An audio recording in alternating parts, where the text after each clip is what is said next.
Okay, I'm observing the planet Jupiter with the Skywatcher Evostar 90, and I'm using a Baader Q-Turret, so it gives me the ability to use multiple eyepieces. This is the Starguider ED 8mm. I tested it against the Nagler 7mm, Nirvana 7mm, and I found that I prefer the image of this one. First, it doesn't have any ghost images. You see a halo with this one and with the Nagler, both of them. With this one, no halo, pure image. It's almost like orthoscopic. Then I tried it with the Nirvana 4mm, really ghost image in the center. You can see probably my glass is not very clean, my lens is not very clean here.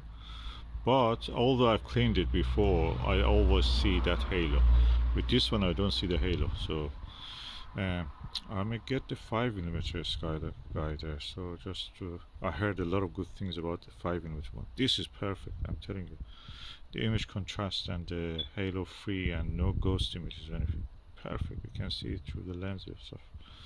Really good, and one of the best eyepieces I have. Nagler is 5 times the price of this. Nagler 7. Really nice eyepiece. Okay, I'm now using the Vixen SLV 5mm and I compare it with the Nirvana 4mm. And this is the ED, Starguider ED 8mm. In the image of this and this, which one is more clear? The bands, cloud bands on the Jupiter are more clear in this. And I can actually better focus and sharper image. This is not bad, don't take me wrong, but I prefer this one now. In this condition, with my eye and with this telescope and these atmospheric conditions, I prefer this one, this SLV. I may try this Starguider 5mm. When I buy it, I will just test it. But at the moment, 4mm, no, it's not good for me. Let me just bring the Nagler 5mm just to see how it is. Okay, here I'm using the Skywatcher Nirvana 4mm against the Nagler, Televue Nagler 5mm, and again comparing it with the Vixen SLV 5mm. So in this situation, what I can see is that the image in the Nirvana is slightly bigger, it's 4mm because the focal length of it.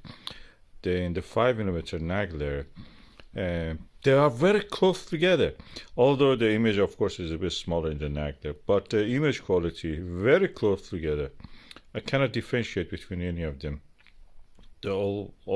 I prefer although the Nirvana in that sense, because the roundness, the edges of the planet is more clear. And third comes second I should say, comes the Vixen SLV. Nagler and Nirvana are very close. SLV is behind them in that sense. Of course the weather was getting really bad. It was full of moisture. The telescope was wet. So probably I should repeat this experiment again and just leave it for a drier night that we don't see. The moisture probably caused a lot of those ghost imaging and halos around objects, bright objects like Jupiter, because probably my objective lens of the refractor telescope was covered with the water. Probably I didn't check it, but I can guess that is the case, because the body of the refractor anyway was wet, as you can see.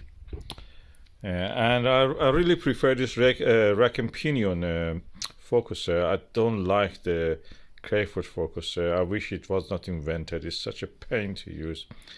It's not as accurate as the rack and pinion. Rack and pinion give you that assurance, that feeling of the focus that will not change, it will not move.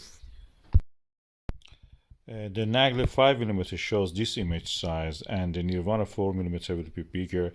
Of course the clarity will not be as clear as this one, but anyway, atmospheric conditions dictate what we will see and how we will see it.